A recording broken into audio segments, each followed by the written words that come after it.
E agora nós vamos ver qual que era a visão de Bach sobre as doenças.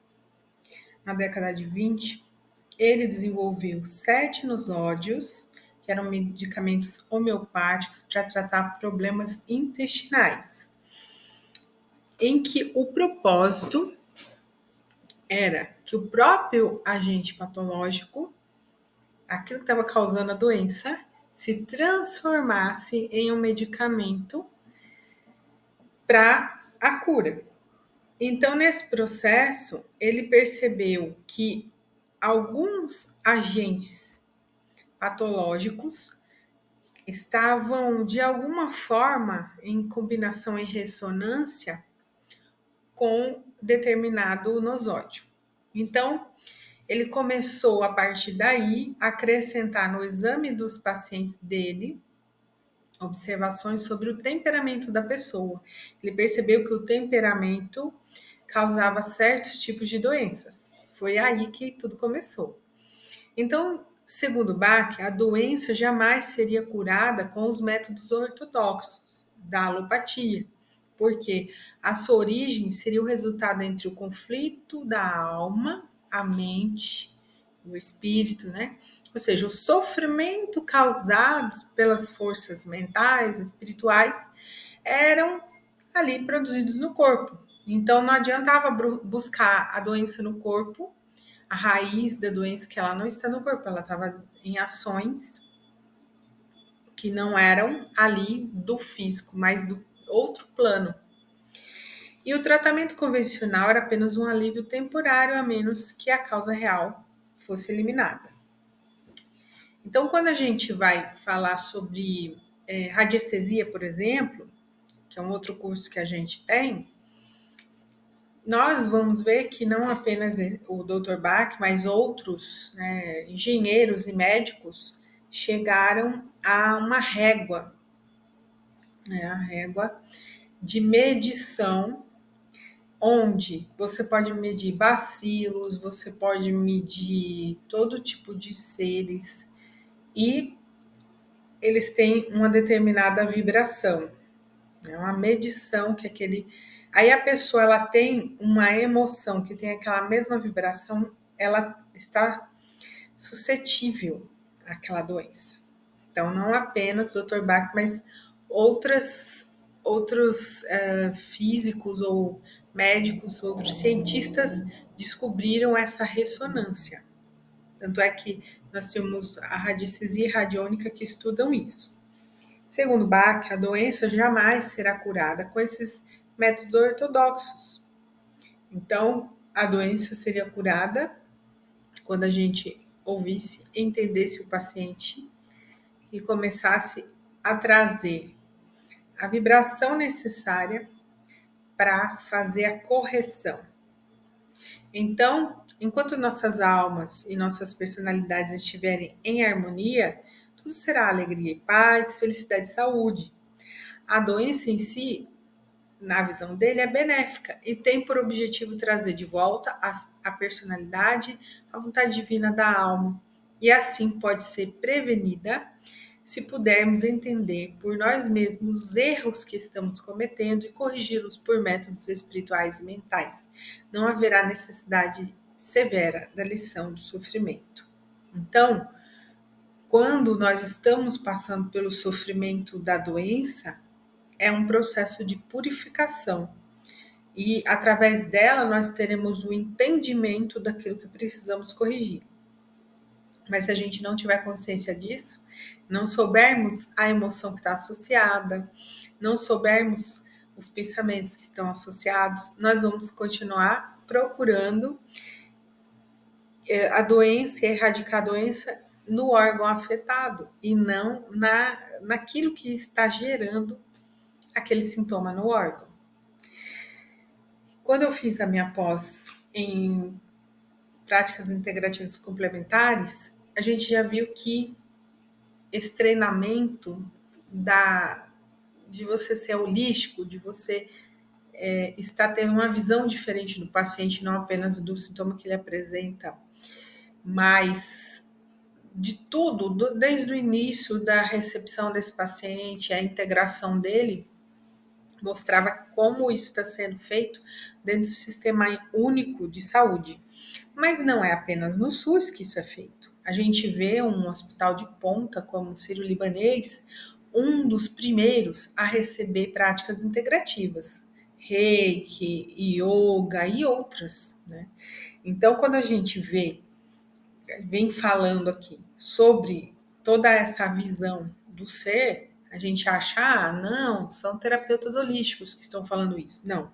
Hoje existe a chamada medicina integrativa, onde você vai ver médicos defendendo essa visão holística do ser. Então, você vai ter a revista Saúde Quântica, que é uma revista de referência, você vai ver também o próprio Fiocruz falando, né, sobre a questão das terapias integrativas. Você vai ver o próprio Ministério da Saúde apoiando a ONU, OMS. Então, não é coisa de gente holística e mística, tá, gente? É algo que veio, inclusive, por exemplo, esse médico, com todo o entendimento dele da alopatia, ele nos compartilha a questão do sofrimento causando impacto na saúde física. E hoje temos a neurociência. Então, assim, é tudo embasado, não tem nada assim fora ilusões, ou como eles falavam antes, que isso tudo era placebo, né? Então, ainda existe a bancada da medicina que fala, imagina, eles são totalmente materialistas, eles não acreditam em mais nada, então como que eles iam explicar essa interferência da mente no corpo, né? Por isso que existem tantos exames, tantas experiências científicas sendo feitas com as pessoas para trazer essa prova aí para a medicina parar de interferir nesse sentido, né? Mas que essa interferência, ela não é negativa, ao contrário, ela é muito produtiva, porque depois que começou esse debate, né, exceto os que são ofensivos, né? Mas depois que começou esse debate, começou a se produzir muitos materiais interessantes, né? Através desse debate. Isso é muito importante, porque o cientista ele precisa realmente fazer toda a metodologia de pesquisa para poder trazer e embasar aí a questão da visão sobre a doença e trazer finalmente a cura. Esse é o objetivo, né? Então, a doença age como auxílio da descoberta do tipo de ação contra a lei divina do amor e da unidade. Para vocês poderem ter mais acesso a esse conteúdo, eu peço que vocês possam estar adquirindo os livros recomendados e outros mais. Comecem a pesquisar, que tem excelentes livros de Bach, né, tanto escritos por ele quanto de outras pessoas que fizeram seus livros baseados naquilo que vem de experiência e de pesquisas. Tá? Então, assim, as doenças principais do homem são falhas como o orgulho, a crueldade, o ódio, o egoísmo, a ignorância e a instabilidade, a ambição. Então, tudo isso vai provocar então doenças. E os florais de Bach hoje, como é que tá a questão? Né? Então, hoje nós temos o tratamento, incluso já um protocolo complementar integrativo, tanto pela OMS, lá no SUS as PICs, né, as práticas integrativas, e ele baseia-se em aspectos emocionais, não apenas nos sintomas físicos. Os usuários relatam casos de cura e resolutividade terapêutica. Tem baixo custo, ausência de efeitos colaterais e contraindicações, não tem nenhuma, tá? Tanto é que criança, animais, plantas podem tomar, e pessoas que tiverem qualquer tipo de doença. E é engraçado que uma vez uma cliente minha, ela falou assim: Nossa, eu tô meio ruim do estômago, será que foram os florais que eu tô tomando? Aí eu falei assim: Bom, o que diz dos florais? a composição, que depois vocês vão ver, como é inofensiva, é impossível. Ele é considerado totalmente seguro, ele não tem efeitos colaterais. Então, o que, que você fez ontem de diferente? Ela falou, eu fui comer pastel na feira. Eu falei, então provavelmente é o pastel na feira. E você pegou uma intoxicação alimentar. Então a gente tem que entender que jamais, diferente dos óleos essenciais, que os óleos essenciais são concentrados da planta, os florais não têm concentração da planta. Aliás, quanto menos concentração química da planta, mais forte é o remédio homeopático. Né? Então, assim, como os florais são com base na homeopatia, ele é muito diluído. Então, mesmo que a planta fosse tóxica, a concentração dele é tão 0,000 que não teria intoxicação devido a isso. Tá? A teoria está fundamentada no paradigma holístico, numa dimensão em que a mente assume a importância vital. Identifica-se a emoção positiva como essencial para estabelecer a saúde e o estado negativo para estimular a doença. Então, assim, o estado emocional de uma pessoa, o estado de espírito da pessoa, é o que deixa um paciente doente ou um paciente saudável. Ao verificar os sintomas, é necessário solucionar a problemática que não estão arraigadas no corpo biológico, ao contrário, estão no corpo, nos outros corpos sutis. Então, a cura engloba fatores presentes no interior do indivíduo, no interior subconsciente, né? Então, as emoções agem no sistema nervoso central, endócrino e imunológico.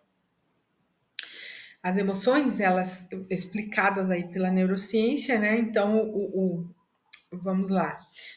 Nós temos as células, né?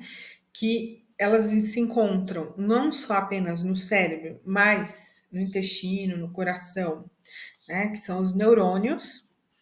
Esses neurônios, eles fazem comunicação elétrica, que é as sinapses neurais. Essa comunicação é um estímulo onde ela vai dar o comando através das glândulas ali, vai secretar hormônios que a gente traz como sentimentos, emoções, e a pessoa vai agir de acordo com esses hormônios, né? Que foram secretados no corpo. Exemplo que a gente já tinha falado, o hormônio do estresse é, né, muito falado hoje, porque quando ele é secretado, a pessoa até eliminar, até regular o hormônio do estresse, vai muito ali, né? Ele, quando ele está presente muito no corpo e por muito tempo, a pessoa ela sofre com toda aquela questão que a gente tinha falado anteriormente, né? Então, por isso que o bem-estar, a saúde estão interligados. E aí ele fala assim, né? O paciente deve confiar no terapeuta e não omitir informações. É importante observar a postura, a linguagem corporal, a conduta, o olhar, a fala, porque tudo é uma linguagem. Tem coisa que a gente verbaliza, tem coisa que a gente não verbaliza. Tanto é que vão ter florais que a gente vai observar se a pessoa tem olheiras ou se ela não tem olheiras. Se ela está curvada ou se ela está em postura ereta. Então, não precisa nem perguntar para o paciente, porque você mesmo já vai poder constatar. E para que o paciente confie em você, você vai fazer rapport com ele, né? Vai fazer ali, vamos dizer a ele que nada do que ele falar na sessão vai sair por aí, porque tem uma ética terapeuta para se cumprir. E a gente vai realizar a entrevista, que é a anamnese.